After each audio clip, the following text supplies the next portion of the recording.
Here we are in the center of the house, and we have this post that was totally rotted out. We did rebuild the base. The outside of the base was good, and we filled in the center. So now we're starting to work on this top. As you can see, it's really bad. It's rotted right through. I don't think there's anything in there worth saving. So I'm going to try to remove this a piece at a time.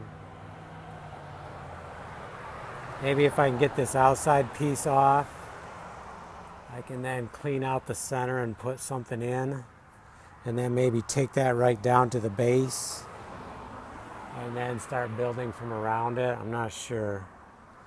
I want to make sure when I take this architecture off that I know where it goes and I can put it all back on. As far as knowing where the moldings go, I have that one to go by. And that one's intact, so I can mimic that one. So time to start tearing it apart slowly.